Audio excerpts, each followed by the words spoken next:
Meus irmãos, a graça e a paz, muito boa noite. É um prazer nós retornarmos à casa de Deus para meditarmos na sua santa palavra.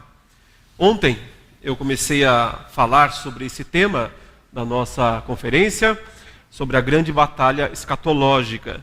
E eu disse, e agora eu vou apenas recapitular rapidamente, que essa batalha não é a do fim dos tempos, porque lá no fim dos tempos não há tecnicamente uma batalha. Cristo retorna e ele simplesmente esmaga todos os seus inimigos. Porque a questão nunca foi quem tem mais força, quem tem mais poder, quem tem mais soldados.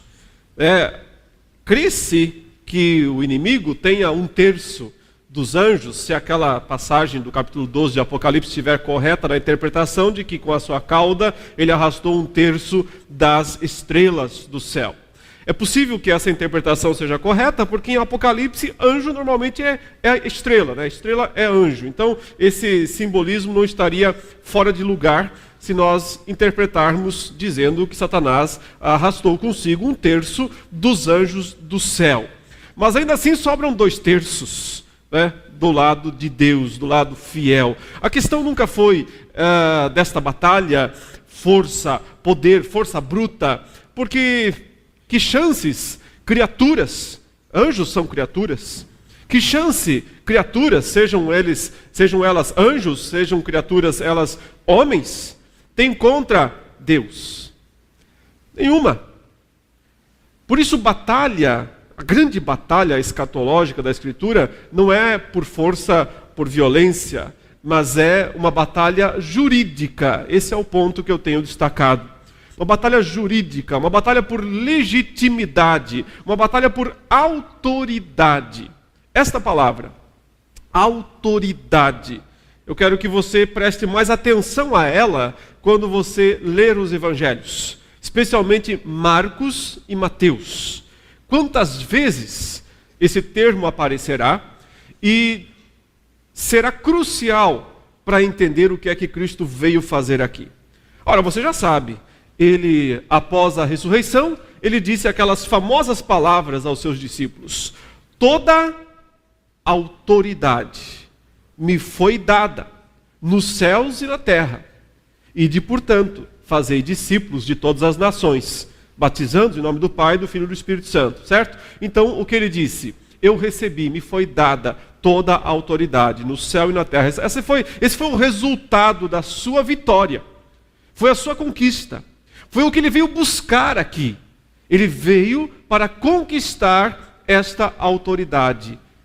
Toda a sua vida, desde o primeiro momento da sua encarnação, como vimos ontem, o nascimento dele, cada passo da vida dele, compõe essa grande batalha por legitimidade, por autoridade, para poder implantar o reino redentivo de Deus, não só em Israel, mas em toda a terra. Num certo sentido, Deus, Cristo, sempre foi rei. Ele nunca precisaria ser coroado no sentido de que ele é o Criador, ele é o dono de todas as coisas. Mas num outro sentido, Cristo só se tornou rei quando ele venceu essa batalha. Estamos falando do sentido jurídico, do sentido redentivo. De maneira que agora ele é Rei dos reis e Senhor dos senhores. E pode, portanto, garantir que o seu reino se expanda. Eu recebi toda a autoridade nos céus e na terra. Portanto, vão. Hoje a minha tarefa é muito difícil, porque eu preciso explicar 5 capítulos do livro de Marcos para os irmãos. Evidentemente, não os capítulos inteiros, mas partes deles. Justamente as partes que vão mostrar os confrontos de Cristo com os poderes das trevas. Os primeiros 5 capítulos de Marcos, eu vou usar uma frase estranha, mas espero que vocês compreendam. Os primeiros 5 capítulos de Marcos estão infestados de demônios. Eles aparecem o tempo todo. Eles surgem toda hora. Há mais menções a Satanás e seus demônios nesses 5 capítulos de Marcos do que no Antigo Testamento inteiro. Por que será isso? Porque esta efervescência, por assim dizer, de obra maligna, de obra satânica, justamente quando Cristo inicia seu ministério, seu trabalho público. É porque chegou a hora da batalha. Chegou a hora dele enfrentar esses inimigos e de ir aos poucos caçando a autoridade deles. Ir aos poucos minando a autoridade deles. Para que finalmente, quando ele completa a sua obra, e só se dá na cruz, ele possa despojá-los definitivamente. Leia depois com calma esses 5 capítulos de Marcos, para você ver quantas vezes aparecem menções a espíritos malignos. Vamos ler desde o capítulo 1, verso 1. Princípio do Evangelho de Jesus Cristo, Filho de Deus, conforme está escrito na profecia de Isaías. Eis aí envio diante da tua face o meu mensageiro, o qual preparará o teu caminho. Vós do que clama no deserto, preparai o caminho do Senhor, endireitai as suas veredas. Apareceu João Batista no deserto, pregando o batismo de arrependimento para a remissão de pecados. Saíam a ter com ele toda a província da Judéia e todos os habitantes de Jerusalém, e confessando seus pecados, eram batizados por ele no Rio Jordão. As vestes de João eram feitas de pelos de camelo.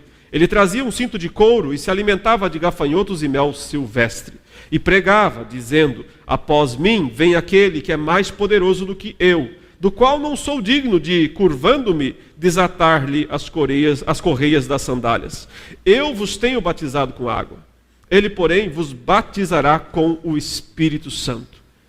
Naqueles dias, veio Jesus de Nazaré, da Galiléia, e por João foi batizado no Rio Jordão. Logo ao sair da água, viu os céus rasgarem-se e o Espírito descendo como pomba sobre ele. Então foi ouvida uma voz dos céus: Tu és o meu filho amado, em ti me comprazo. E logo o Espírito o impeliu para o deserto, onde permaneceu 40 dias, sendo tentado por Satanás. Estava com as feras, mas os anjos o serviam. Até aqui, por enquanto, a leitura da palavra de Deus. Já temos a primeira menção, a Satanás aqui no verso 13. Todos os 3 evangelistas sinóticos narram esse momento da tentação de Cristo, e Marcos é o mais enxuto deles. Ao que tudo indica, uma teoria bastante aceita hoje entre os estudiosos do Novo Testamento, que Marcos teria sido o primeiro dos 4 evangelhos. É possível que ele tenha sido mesmo escrito antes dos demais. Não vou entrar naquelas complexas teorias de fontes. Apenas dizer que, pela sua simplicidade, pelo seu caráter resumido, ele parece mesmo ter sido o primeiro. Os demais vieram depois, então, e foram complementando, foram enchendo as partes, o esqueleto, por assim dizer, que Marcos construiu. Mas no que tange aos confrontos de Cristo com os poderes malignos, exceto esse aqui, nos outros confrontos, ele é mais extensivo do que os outros evangelistas, inclusive. Mostrando que era uma das preocupações fundamentais do registro deste evangelho. Nós temos que olhar os 4 juntamente. Evidentemente que os 3 sinóticos têm um ângulo específico e João outro, mas por que 4 foram escritos? Porque Deus queria que nós tivéssemos uma visão completa, em 4 dimensões, Essa é uma brincadeira, não tem nada a ver. Deus queria que nós pudéssemos ter a somatória dos evangelistas, de maneira que a harmonia deles nos conduz à verdade completa, à biografia completa da pessoa de Cristo. O que nós temos aqui? O relato, então, do aparecimento de João Batista, que vem anunciando que Cristo vem depois. Cristo ficou cerca de 30 anos em silêncio, oculto, aparecendo raramente, porque ele aguardava o momento de começar a guerra para valer. O seu nascimento, evidentemente, já foi uma batalha. Mas aquilo ainda foi guardado, ficou em segredo, ele não apareceu muito naquele tempo. Mas agora não, agora é a hora de enfrentar as multidões. Agora é a hora de enfrentar não só multidões de homens, mas também multidões de demônios. E multidões é o que Marcos vai relatar. falando o tempo todo de muitos demônios que o enfrentam, que vêm procurá-lo. Mas o primeiro teste de Cristo não é com os demônios, e sim com o maioral deles, com Satanás. É esse o momento da tentação de Cristo. Eu vou agora pedir socorro de Mateus e de Lucas, para justamente ter a leitura completa desse momento que Marcos relata apenas com poucas frases. Ele diz assim, Marcos, verso 12, e logo o Espírito o impeliu para o deserto. Por que e logo? Porque isso vem logo na sequência do batismo de Jesus. Ele foi apresentado publicamente a Israel, ele foi ungido ali como Messias, o Espírito Santo desceu sobre ele e o Pai falou dos céus. Este é meu filho amado, que me agrada.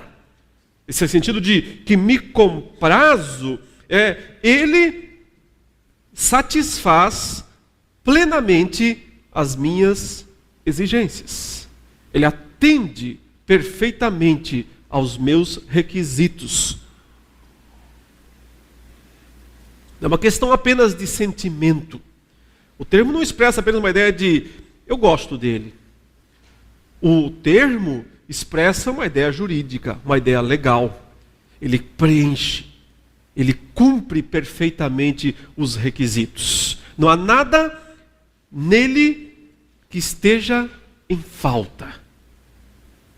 Ele preenche plenamente. É o meu filho. Mas então, o texto diz que o Espírito o impeliu. Olha que palavra interessante, né? O impeliu. Uma palavra forte na língua original, né? A ideia é assim, o Espírito o levou, o empurrou, praticamente o expulsou para o deserto. Sai daqui e vai para o deserto. Por que Marcos usa esse termo tão forte para a ação do Espírito carregando, levando, obrigando mesmo Cristo a ir ao deserto? Porque Cristo tem que cumprir uma agenda. Ele tem compromissos agendados no seu ministério. E o primeiro deles é o teste. O primeiro deles é enfrentar o teste do príncipe dos demônios, de Satanás. Veja aqui, a ideia é que Satanás estava lá aguardando a sua hora, aguardando o seu momento. E para cumprir uma agenda pré-determinada, uma agenda pré-estabelecida por Deus, com o próprio Satanás, Jesus é levado até o deserto, para ser posto à prova por Satanás. É a mesma ideia por trás lá do livro de Jó, né? Com autorização divina, Satanás vai impor sobre Jó os testes. Aqui é o próprio Deus, na pessoa do Espírito, que leva Cristo a esse lugar. Porque Cristo tem que cumprir toda a justiça. Ele disse isso, inclusive, para o próprio João Batista, antes de ser batizado. João Batista não queria batizá-lo. Cristo disse, nos convém cumprir toda a justiça. Tem uma agenda aqui, tem requisitos aqui, nós temos que cumpri-los todos. Nenhum pode faltar, nenhum pode escapar dessa história. Cristo tem que ser o novo Israel, mas não apenas o novo Israel, ele tem que ser o novo Moisés, e não apenas o novo Moisés, ele tem que ser o novo Adão. Ele tem que substituir todos esses caras que fizeram em parte a obra, mas não perfeita, não plena. Essas três figuras aqui, do novo Israel, do novo Moisés e do novo Adão, estão juntas nesta cena da tentação de Cristo. Porque ao mesmo tempo em que ele é levado ao deserto, onde Israel foi testado no deserto durante os 40 anos, e Cristo vai ficar lá 40 dias e 40 noites, em jejum, enquanto Israel foi alimentado por Deus no deserto, as comparações, portanto, estão mostrando que ele está passando pelos estágios do novo Israel. Mas ao mesmo tempo, o teste que ele vai sofrer, que ele vai passar, está mais para o teste que Adão e Eva passaram, sob o tentador. Vejamos o que Mateus fala sobre isso, lá no capítulo 4 do seu Evangelho. E eu não vou me deter muito nessa passagem, embora ela seja riquíssima, e nós poderíamos usar a exposição hoje só para tratar dela, mas o assunto é muito amplo e eu não tenho tempo de me deter tanto, então eu vou passar de forma rápida. Verso 1, capítulo 4 de Mateus. A seguir, logo após o batismo, foi Jesus levado, também a ideia de conduzido, pelo Espírito ao deserto para ser tentado pelo diabo. Ou seja, tem uma agenda, tem que cumprir, está marcado. Depois de jejuar 40 dias e 40 noites, teve fome. Então o tentador, aproximando-se, lhe disse: se és filho de Deus, manda que estas pedras se transformem em pães. Aqui está, portanto, a primeira tentação de Cristo. Em pleno deserto, Satanás se aproxima e impõe sobre ele um teste, que tem a ver com o quê? Qual é o coração? Qual é o elemento que está em discussão aqui? O que é que Satanás, qual área da vida humana Satanás ataca quando ele fala para Cristo: se és o Filho de Deus? E aliás, ele não diz se és o Filho, mas ele deixa assim bem genérico: se és filho, quase como se fosse um. O pai disse logo: tu és o meu filho amado, em quem me comprazo. O diabo já chega dizendo: se tu és filho, ele não diz o filho. Ou seja, qual é a técnica de sempre, Lançar dúvida. Mas qual é o ponto principal aqui? Comida. E qual foi o ponto da tentação com Adão e Eva? Comida. Ou seja, lá ele disse: esta árvore aí, o fruto dessa árvore do conhecimento do bem e do mal, só vai fazer bem para vocês. Vocês devem aproveitar disso. O que ele tentou levar Adão e Eva a pensarem? De maneira que eles pudessem desconfiar de Deus. Olha, Deus, que Deus estranho é esse, que cria um jardim, um monte de coisas, um monte de árvores, um monte de frutos, coloca um casal ali e diz o que para eles? Vocês não podem comer de nada. É assim que ele fala, Foi assim que Deus disse: vocês não podem comer de nada desse jardim todo. Eva saiu em socorro de Deus e disse: não foi isso que Deus disse. Das árvores do jardim podemos comer, mas da árvore que está no meio do jardim, essa Deus disse, não podemos comer, não podemos tocar, não podemos nem olhar para ela. Curiosamente, Deus não tinha dito todas essas coisas, Deus disse apenas: não coma. Mas Satanás, ele vem primeiro torcendo a palavra de Deus, dizendo: Deus disse que não pode comer nada. E então a resposta de Eva, de certa forma, também ultrapassa a palavra de Deus.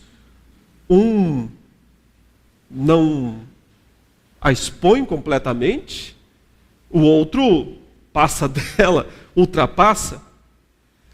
De qualquer maneira, o que estava por trás das intenções malignas de Satanás era dizer: não é justo que um filho de Deus passe fome. Não é justo que um filho de Deus não possa usufruir de tudo o que Deus fez. Se Ele fez, se Ele criou, se é bom, por que motivos um filho de Deus deveria não ter, não usufruir? Se és o Filho de Deus, então manda essas pedras virarem pães. Porque sabemos que esse é o ponto da tentação aqui. E isso tem a ver com Adão e Eva, ou seja, que Deus é esse que deixa seus filhos passarem fome. Que Deus é esse que exige jejum de 40 dias dos seus filhos. Que Deus é esse? Ele está simplesmente no nível dos apetites? Não só isso. Mas ele está discutindo o próprio direito de Deus de dizer ou não dizer as coisas.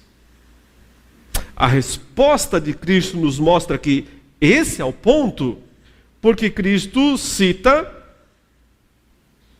Deuteronômio, capítulo 8, né, da resposta. Quando ele diz: recordar-te-ás, verso 2 de Deuteronômio 8, de todo o caminho pelo qual o Senhor teu Deus te guiou no deserto estes 40 anos, para te humilhar, para te provar, para saber o que estava no teu coração, se guardarias ou não os seus mandamentos. Ele te humilhou e te deixou ter fome, e te sustentou com o maná que tu não conhecias, nem teus pais o conheciam, para te dar a entender. E agora vem a citação de Cristo, eu só estou colocando ela no contexto. Agora vem a citação de Cristo em resposta a Satanás: que não só de pão viverá o homem, mas de tudo o que procede da boca do Senhor viverá o homem. Irmãos, Cristo não está citando a Bíblia fora do contexto. Ele está fazendo aqui exegese, para os que são seminaristas, gramático histórico. Ele está interpretando o texto dentro do seu contexto.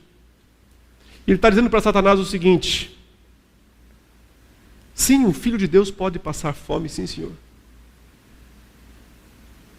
Sim, um filho de Deus pode passar necessidade, sim, senhor. Porque isso já aconteceu no passado. E aquilo não foi porque Deus não amava o seu povo, ou não cuidava dele. Aquilo aconteceu porque Deus queria fazer aquele povo entender o que se passava no seu coração, entender qual era o problema da sua vida, qual era o verdadeiro problema da sua história, para que ele se humilhasse e para que ele reconhecesse que o mais importante da vida não é pão, que o mais importante na vida não é conforto, mas que o mais importante da vida é a palavra que sai da boca de Deus. O que Adão e Eva não falaram. O que Adão e Eva não disseram para Satanás.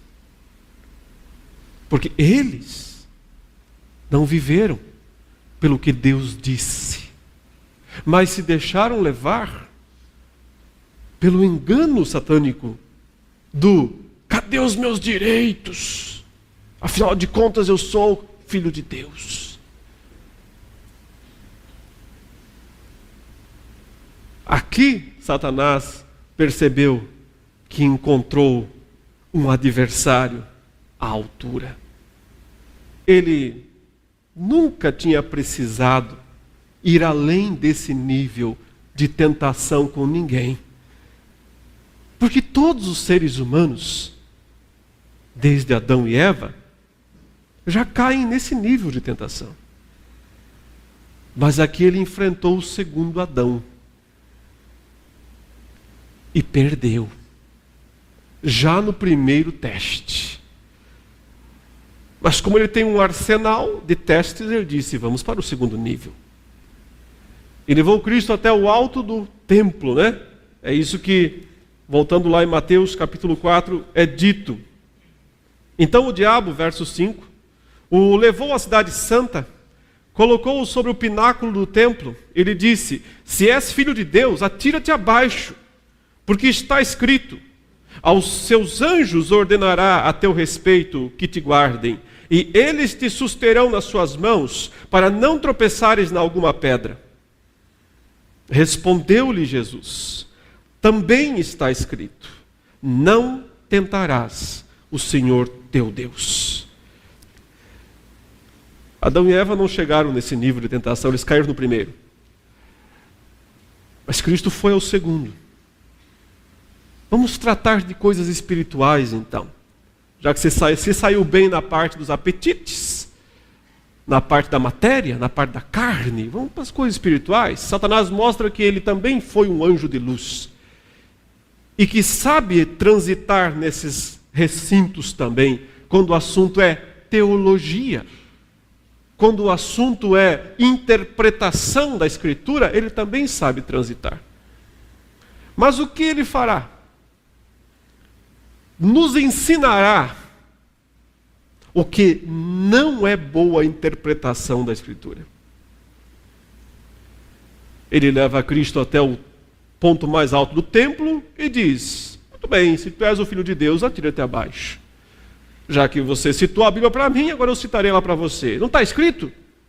Aos seus anjos dará ordens a seu respeito para que te guardem e não tropeçarás, porque eles vão te suster nas mãos. Salmo 91, ele citou o ipsis literis, mostrando que conhece a Escritura, mostrando que sabe também citar a Bíblia. Mas qual é o problema dele? Falta de contexto.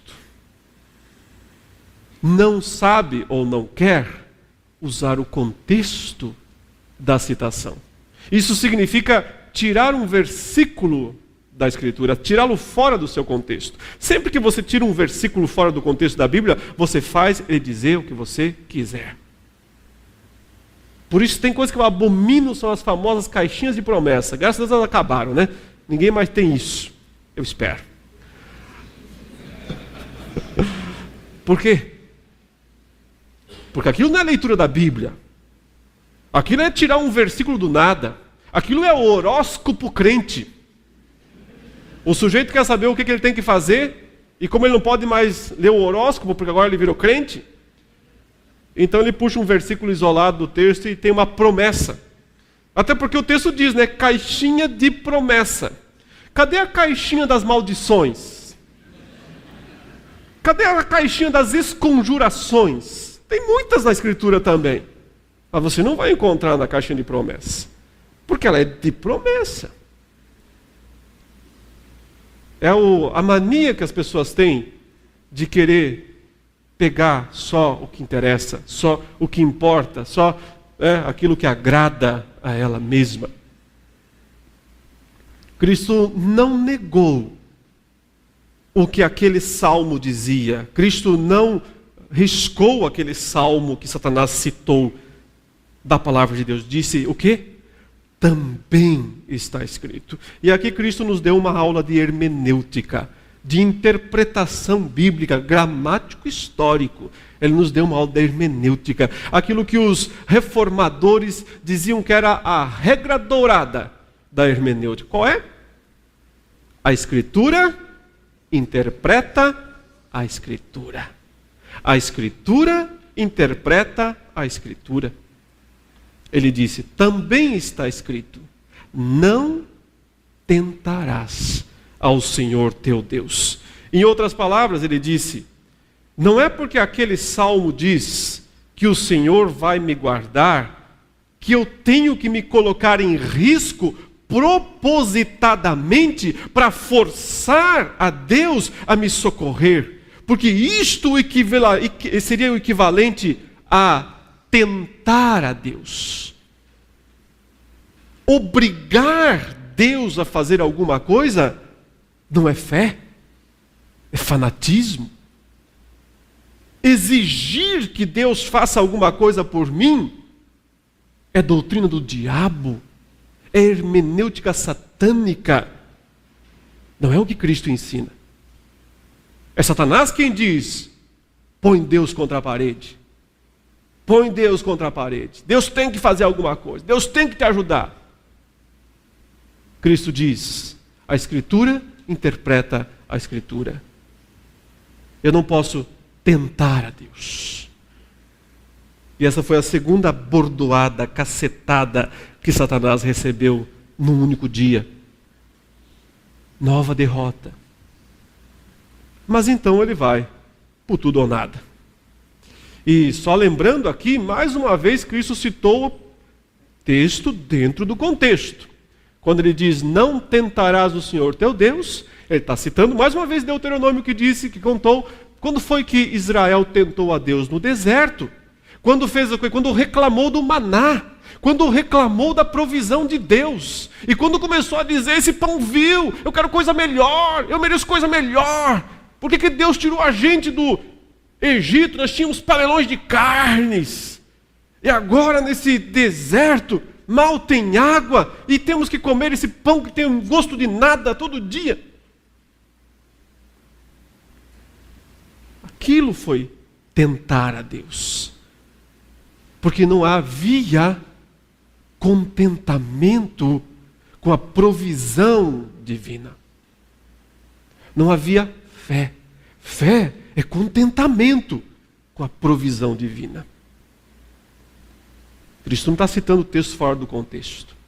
Mas vamos para a parte aqui que realmente diz respeito ao que nós temos que dizer aqui e falar, né?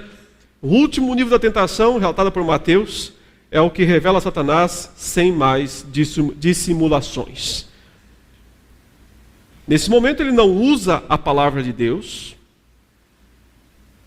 Ele luta com suas próprias armas. Arrisca tudo. No último trunfo. Ele opõe o seu poder diretamente ao de Deus. A tentativa é uma só: apostasia, levar Cristo a um ato de apostasia, um ato de adoração. O que o texto diz? Vejamos. Levou-o ainda, verso 8, o diabo a um monte muito alto, mostrou-lhe todos os reinos do mundo e a glória deles. Ele disse: tudo isto te darei, se prostrado me adorares. Então Jesus lhe ordenou: retira-te, Satanás, porque está escrito: ao Senhor teu Deus adorarás, e só a ele darás culto. Com isto, o deixou o diabo, e eis que vieram anjos e o serviram. Gostaria que nós lêssemos ainda a narrativa de Lucas, desta parte da tentação. Ela está no capítulo 4 também. Lucas, por propósitos teológicos, ele coloca essa que aqui é descrita como a última tentação em Mateus. No caso do livro dele, ele coloca como a do meio. E o objetivo dele aqui é provavelmente construir aquela ideia de que o ponto central é o mais importante. Era uma das ideias literárias antigas. Verso 5. E elevando-o, mostrou-lhe num momento todos os reinos do mundo. Disse-lhe o diabo: dar-te-ei toda esta autoridade e a glória destes reinos, porque ela me foi entregue, e a dou a quem eu quiser. Muito bem, meus irmãos, aqui nós temos então a última das 3 tentações iniciais do ministério de Cristo, né, do início do trabalho de Cristo, um monte muito alto, pôde ver todos os reinos. É interessante que ele sai do deserto, onde Israel foi tentado, para o ponto mais alto de Jerusalém, que é a sede da religião, né, a sede do povo de Deus, e agora ele vai para o ponto mais alto do mundo para contemplar a glória do mundo. O objetivo aqui é testar o segundo Moisés. Cristo está se revelando como aquele que pode vencer as tentações. Satanás está percebendo que ele é o novo Moisés. Lembra, Moisés disse: o Senhor levantará um profeta semelhante a mim. A ele ouvi, devereis ouvir. Os judeus esperavam que o Messias fosse o segundo Moisés. Em que sentido? Do mesmo que no passado aconteceu. Alguém que viesse para libertar o povo do cativeiro. Moisés libertou o povo do cativeiro egípcio e o deu a terra, né? Deu a independência. Os judeus dos tempos de Cristo esperavam que o Messias, o novo Moisés, viesse para libertá-los dos romanos, de maneira que eles pudessem dominar a própria terra. Israel era cativo de Roma já há várias décadas. E, de certa forma, não foi independente desde o exílio babilônico. É certo, naquele pequeno período dos Macabeus, não tão pequeno, mas bastante limitado no tempo dos Macabeus, né? No primeiro século antes de Cristo. O que nós temos, na verdade, nessa figura do segundo Moisés, é a ideia de que ele vem reconquista Israel, retoma Israel, e então poderia levar Israel a ser aquilo que foi profetizado no Antigo Testamento: luz para os gentios, luz para as nações. Deus plantou Israel no centro do mundo, intercalando 3 continentes, com o objetivo do quê? Como diz o Salmo, né? Deus ama as portas de Jerusalém mais do que tudo. A ideia é, por ela os gentios deveriam passar, por ela eles vinham. A ideia não era que Israel fosse as nações, mas que as nações viessem e contemplassem a glória de Israel. Quando, segundo Moisés viesse, possivelmente isso iria acontecer. O que parece estar acontecendo aqui é que Satanás se antecipa a isso. Já que tu és o segundo Moisés, já que parece que vai mesmo arrancar os reinos da minha mão, eu vou lhe oferecer uma sociedade. Eu vou lhe oferecer uma forma de resolvermos isso agora e aqui mesmo. Vou lhe poupar trabalho, esforço, tudo mais. Está vendo toda essa glória? Está vendo tudo isto? Pois eu posso te dar. Se prostrado me adorares, ou seja, eu sou o primeiro, você é o segundo. Mas nós vamos cuidar juntos desse mundo. É isso que ele está oferecendo. Você reconhece a minha autoridade sobre este mundo, a minha autoridade sobre este mundo, e eu a concedo a você. Fazemos uma sociedade aqui e tudo certo. É interessante, porque nós temos que perguntar, Satanás tinha mesmo ele era mesmo o dono dos reinos desse mundo? Isso não parece ser um blefe? Isso não parece ser uma espécie de uma mentira, um exagero? Parece estar blefando com Cristo. Olha, tudo isso é meu. É isso mesmo que ensina a Bíblia? Ou a Bíblia diz que ao Senhor pertence a terra, o mundo e os que nele habitam, né? Que o Senhor estabeleceu. Então, como fica essa relação?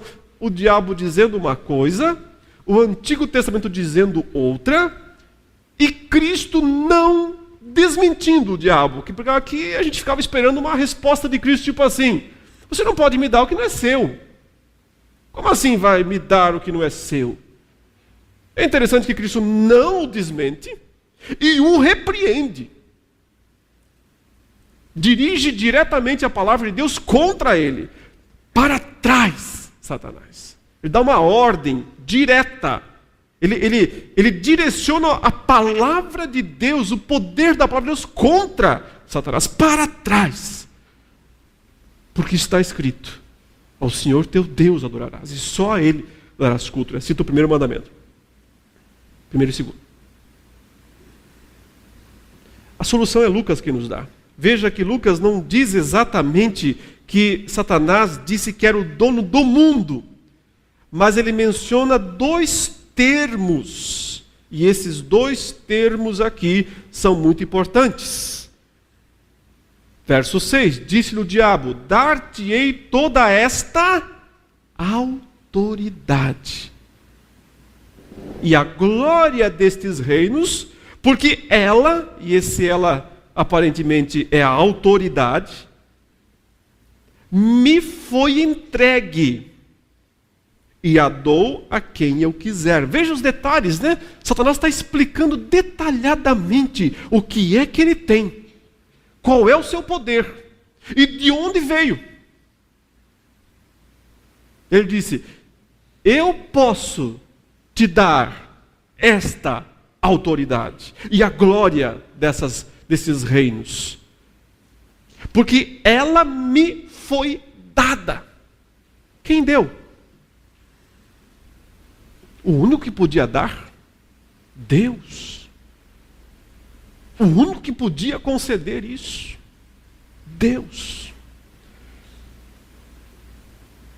O dono, a quem pertence a terra, o mundo e os que nele habitam. Só ele podia dar esta autoridade. A pergunta é, por que deu?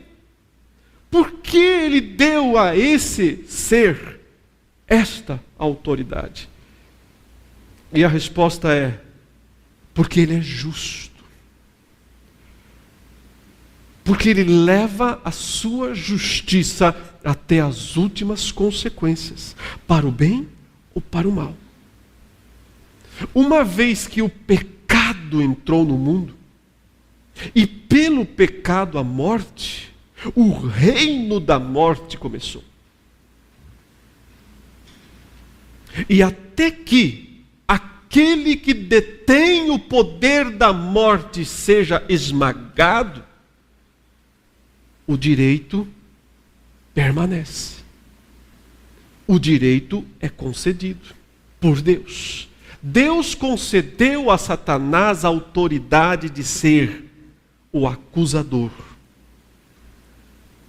por uma questão de justiça e de imparcialidade.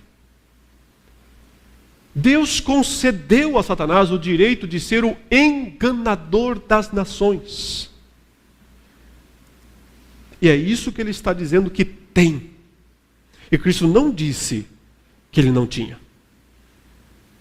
Ele não é o dono do mundo, ou dos reinos do mundo. Mas ele recebeu a autoridade para enganar e para acusar. Lembra sempre dessas duas palavras. Elas vão ser muito importantes nas exposições de amanhã. Ele recebeu essas duas posições. A autoridade de enganar e de acusar. Irmãos, vocês já perceberam que as palavras que Cristo diz depois da sua ressurreição são ipsis literis? Estas aqui. O que diz Mateus 28:18? Toda autoridade me foi dada. Exatamente o que o diabo disse. Toda autoridade me foi dada. A tradução difere um pouco, mas o grego é exato.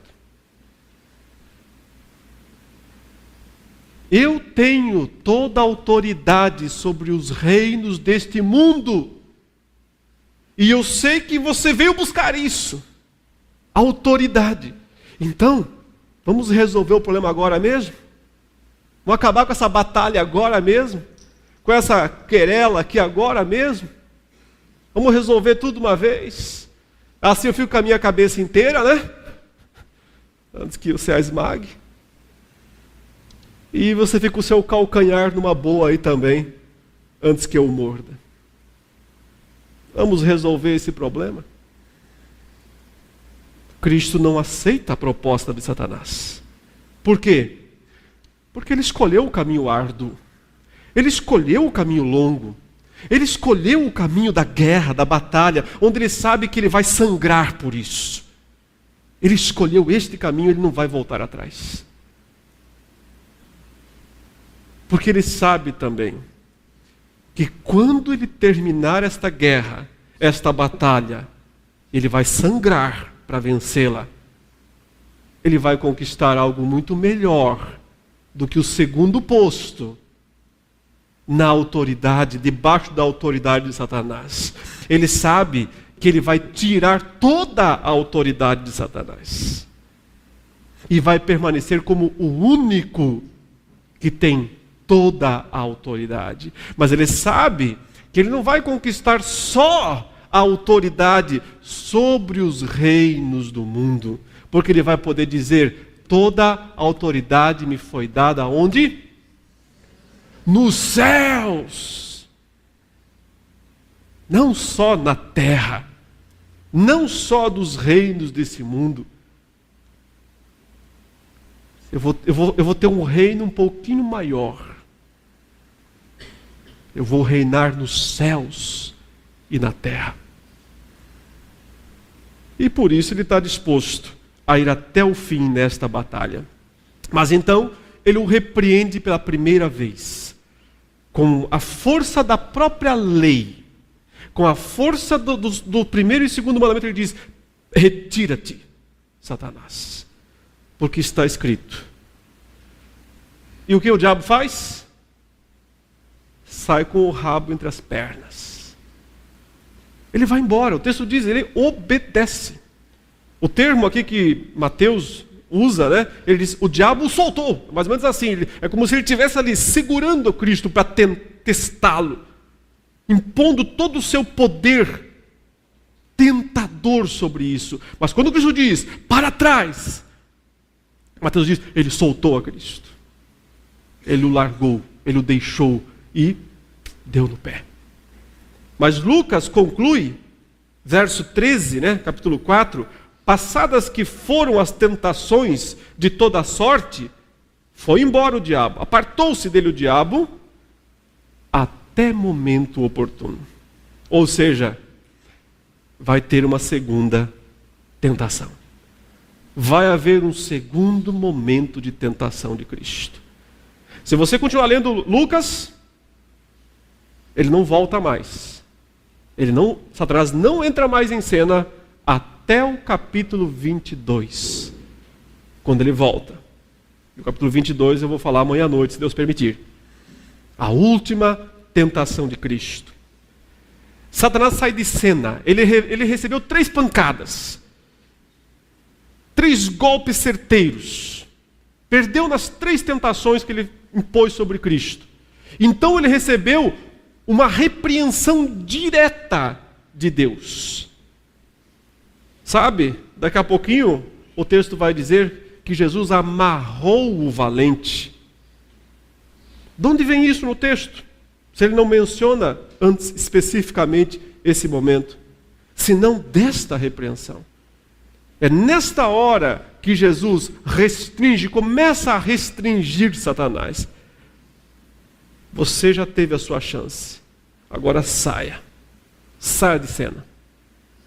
E ele não tem outra alternativa a não ser sair de cena. Mas então manda seus soldados.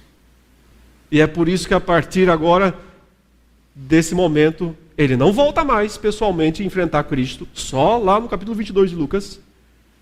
Mas no meio dessa história toda, ele vai vai enfileirar os seus comandados para enfrentar Cristo.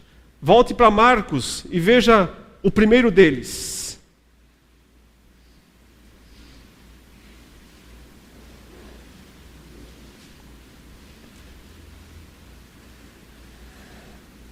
Verso 21, capítulo 1 de Marcos.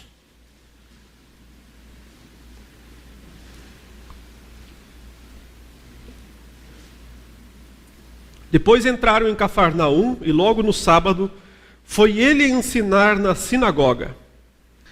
Maravilhavam-se da sua doutrina, que o sentido é que eles ficavam espantados, tá?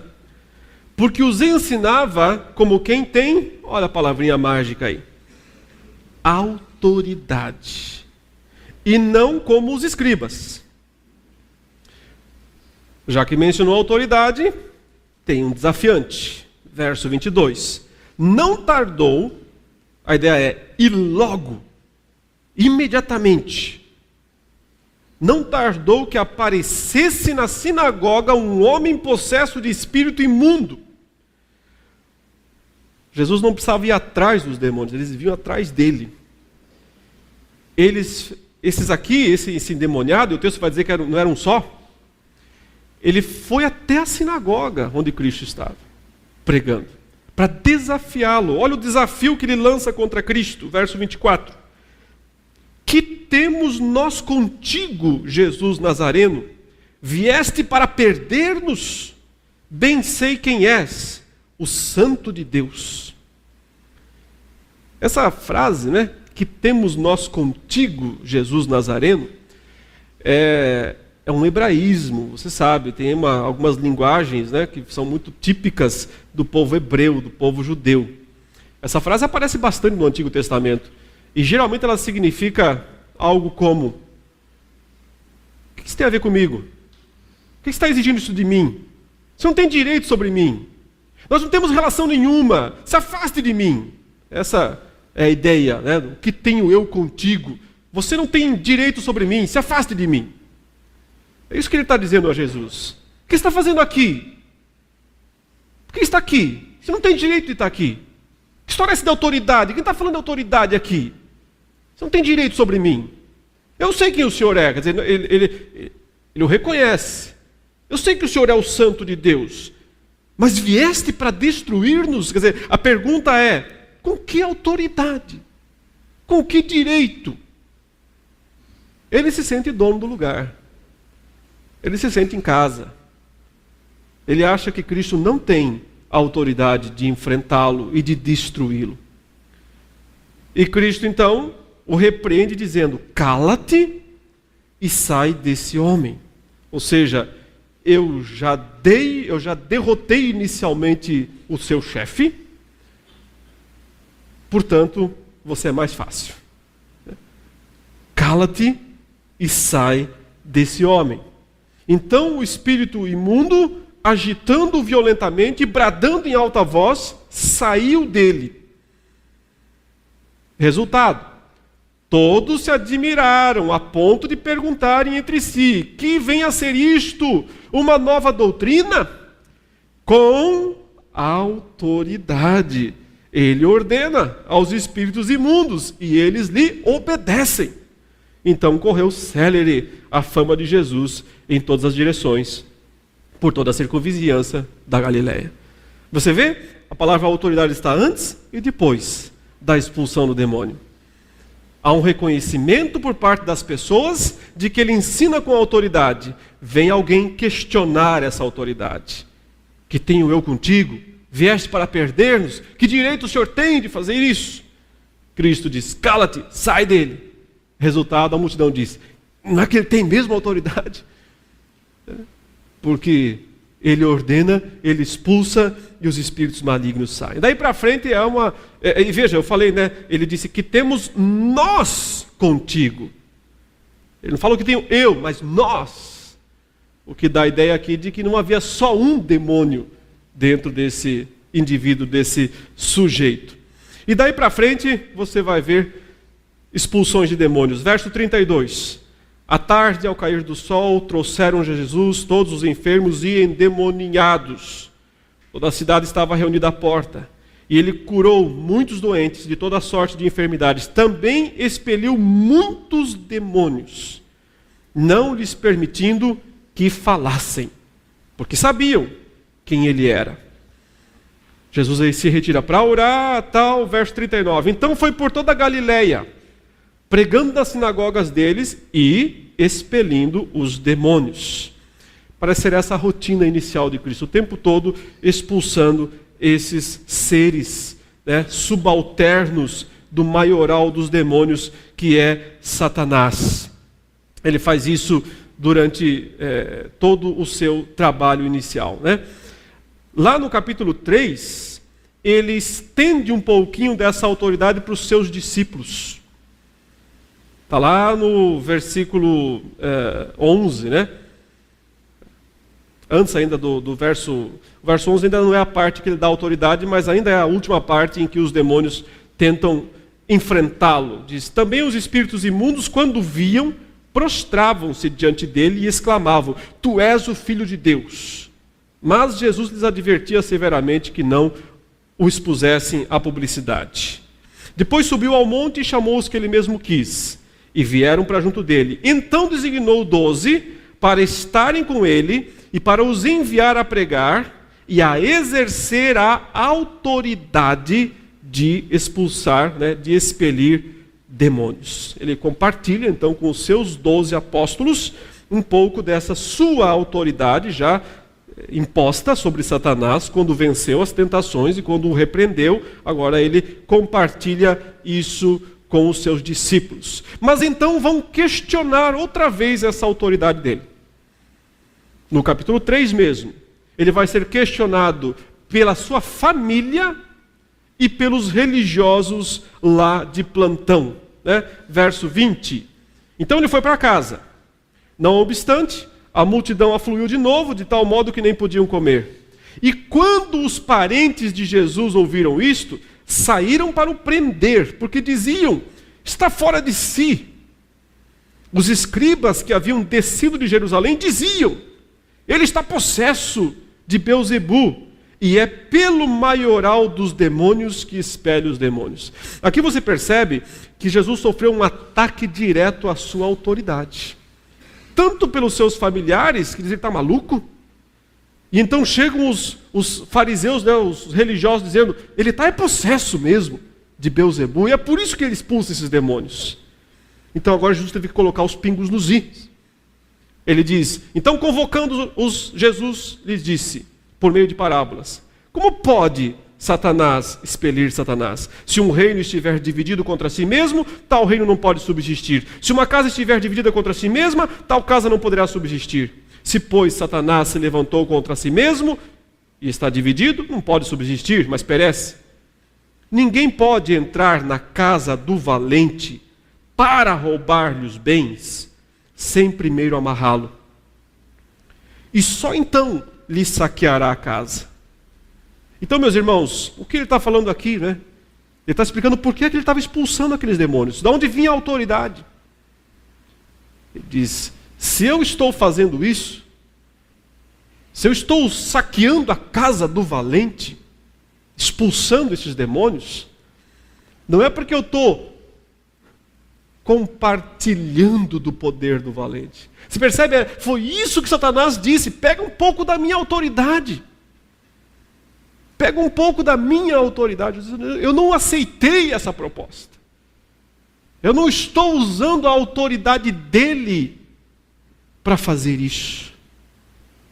Mas eu estou usando outra autoridade, a do Espírito de Deus, que chegou, porque com ele chegou o reino de Deus. É um reino jurídico, é um reino por legitimidade, é um reino por autoridade. Eu só estou fazendo isso porque eu já entrei na casa do valente e eu já amarrei o valente. E como não há nenhum outro texto aqui em Mateus explicando quando isso aconteceu, nós devemos entender que foi quando ele venceu as 3 tentações. Foi quando ele o repreendeu, impôs inicialmente, provisoriamente, a sua autoridade sobre Satanás. Por que provisoriamente? Porque ele teria que consumar isso pelo sangue. Mas isso ainda tinha que acontecer. Estava na rota. No ainda não. Ele já estava antecipando já. Mas sem se esquecer do ainda não. E é por isso que ele pode, pelo Espírito de Deus, expulsar esses demônios. E ele chamou aquela declaração dos fariseus, né, dos religiosos, de pecado contra o Espírito Santo, de blasfêmia. Por quê? Porque era uma negação da autoridade de Cristo. Era uma negação do seu direito que ele estava conquistando. E por isso foi tão grave aqui no texto isso. Finalmente, irmãos, nós chegamos no capítulo 5, para encerrar aqui essa nossa exposição desse momento. É uma outra cena, mas com muitas semelhanças com aquela primeira cena do possesso que foi desafiar Cristo na sinagoga. Entre mentes chegaram à outra margem do mar, à terra dos Gerazenos. Quer dizer, mudou o contexto, né? O primeiro demônio foi enfrentar a Cristo dentro de Israel, de uma sinagoga. Agora é Cristo que sai de Israel e vai até a terra dos gentios, onde ele vai enfrentar um demônio pior do que aquele. A terra dos Gerazenos. Eles criam porcos, portanto não são judeus. Esse cara aqui, ele tem todas as marcas de impureza, porque ele é possesso, tem a ver com porco e vive no cemitério. Ou seja, ele tem tudo que não serve da perspectiva judaica. Ao desembarcar, logo veio dos sepulcros ao seu encontro um homem possesso de espírito imundo, o qual vivia nos sepulcros e nem mesmo com cadeias alguém podia prendê-lo. Que é um joguinho de palavras, né? Quem que pode prender o valente? Os homens não. Porque, tendo sido muitas vezes preso com grilhões e cadeias, as cadeias foram quebradas por ele, e os grilhões despedaçados, e ninguém podia subjugá-lo. Quem é que pode, de fato, subjugar o inimigo, subjugar o valente, né? Tudo isso aqui é para fazer o leitor pensar no que Cristo disse lá atrás.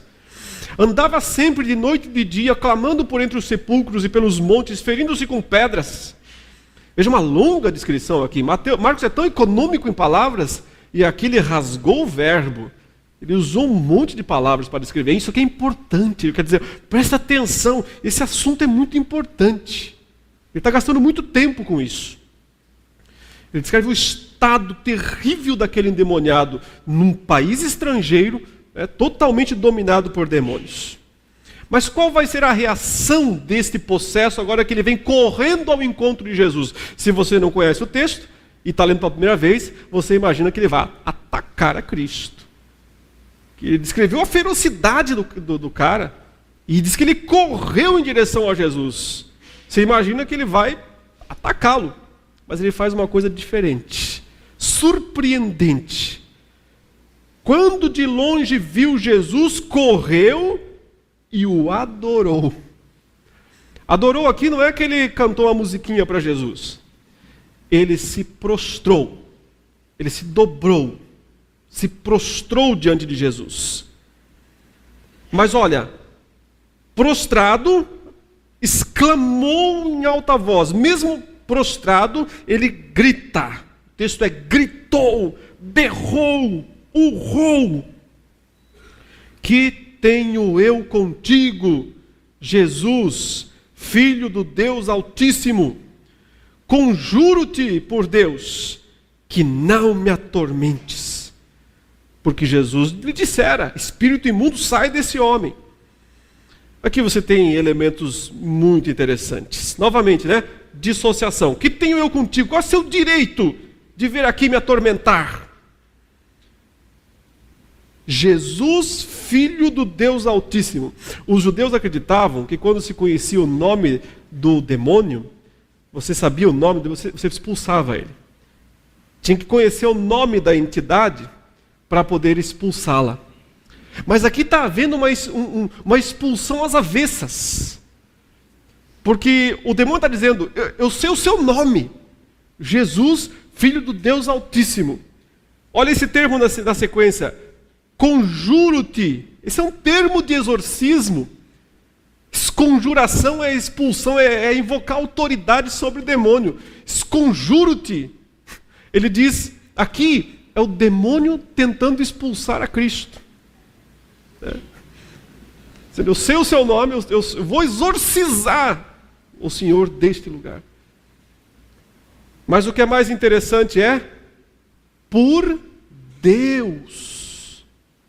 Conjuro-te por Deus. Ele não está falando bobagem. Ele está invocando termos legais, termos jurídicos. Ele está dizendo, não é legítimo o que o Senhor está fazendo. Não pode vir aqui. Essa terra é minha. Não pode me expulsar. Não tem direito. Não tem legitimidade. Por isso que ele invoca a lei, ele invoca Deus. Mas Cristo o aperta, e aí Cristo pergunta para ele, qual é o teu nome? Você sabe o meu, mas e cadê o teu nome? E ele não diz. Ele não fala o nome, ele diz, Legião é o meu nome, porque somos muitos. Legião é um termo, né, do exército, das legiões romanas, que tinham entre 4 e 6 mil soldados. Se isso é o que está acontecendo aqui, tinha entre 4 e 6 mil demônios. Veja que tem 2.000 porcos. Dava 2 porcos para cada demônio? Como é que é? 2 demônios para cada porco? Faltou porco para os demônios depois.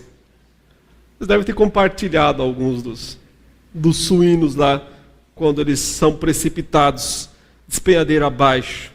O número é muito grande. O que ele está dizendo é o seguinte: se o senhor quer saber, aqui tem um exército. É guerra? Veio para a guerra? Aqui tem um exército. E qual é a sua legitimidade contra nós? Que direito tem de fazer isso? Olha o verso 10. E rogou-lhe encarecidamente que os não mandasse para fora do país. Essa expressão, outra vez, é legal, é dentro dos termos jurídicos. Ele fez uma petição formal, essa é a ideia. Ele fez um pedido legal e enfático. Se eu não vou poder ficar, não vamos poder ficar neste homem, não nos mande para fora do país. E Lucas complementa dizendo que ele falou também o quê? Não nos mande para o abismo. Como os evangelhos são harmônicos, nós temos que harmonizá-los para ter a noção do todo. Eles pediram 2 coisas para eles. Eles tentaram impetrar um habeas corpus ali. É um mandato de segurança preventivo. Não nos mande para fora do país, não nos mande para o abismo. Irmãos, isto aqui, eu vou usar uma palavra que alguns vão achar meio estranha, mas depois eu vou explicar. Isso aqui é espírito territorial, sim.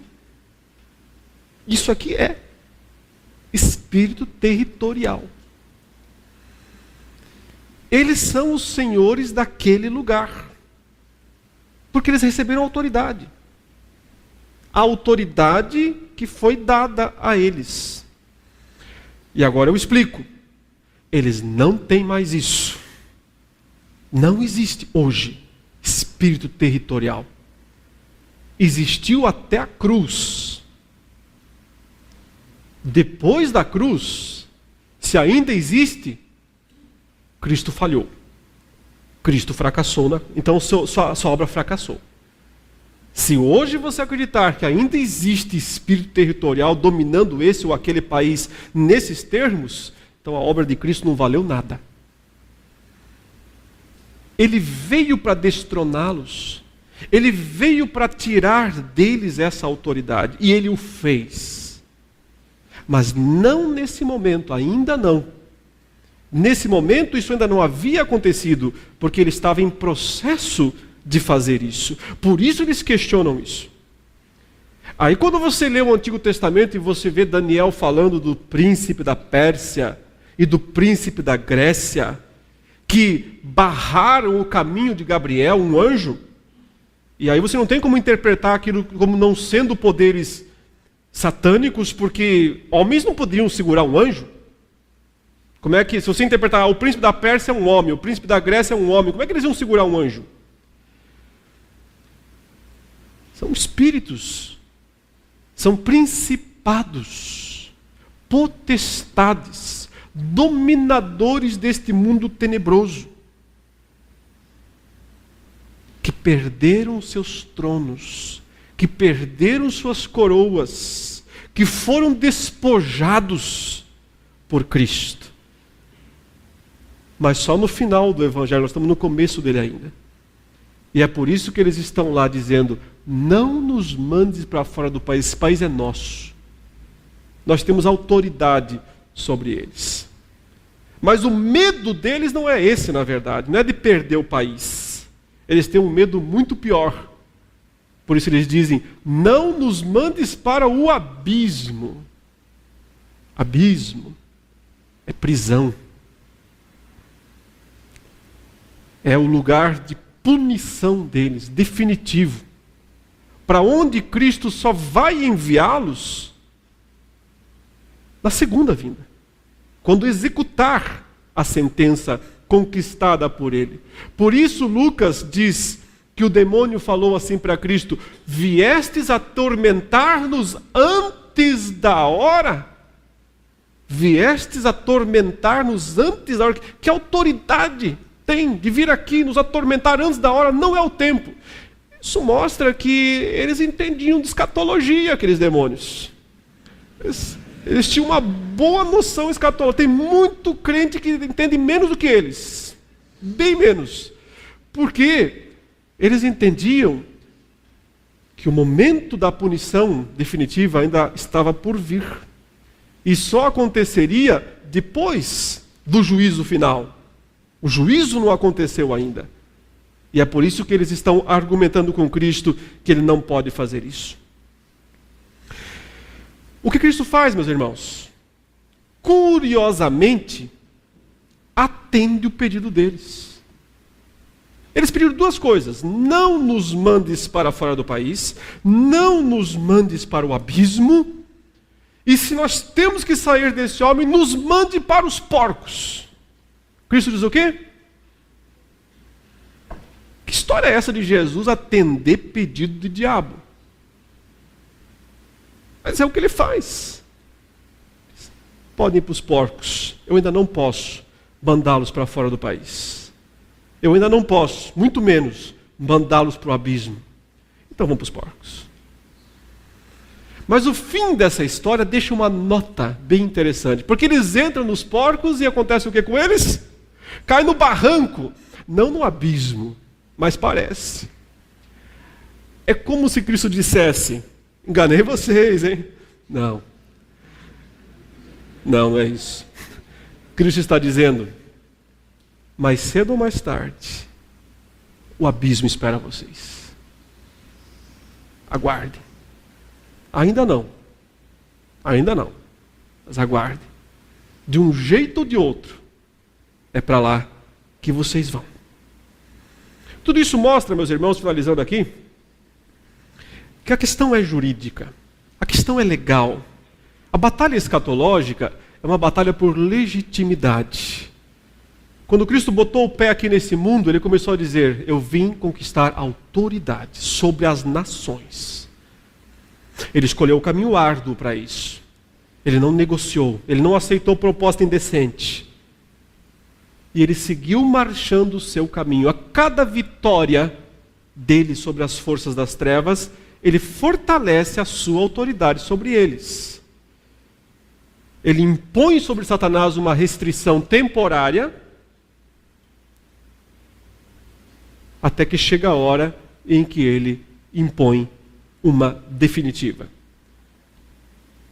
A definitiva é assunto da próxima exposição. Vamos orar? Graças te damos, Senhor, pela oportunidade de estudarmos a Tua Palavra.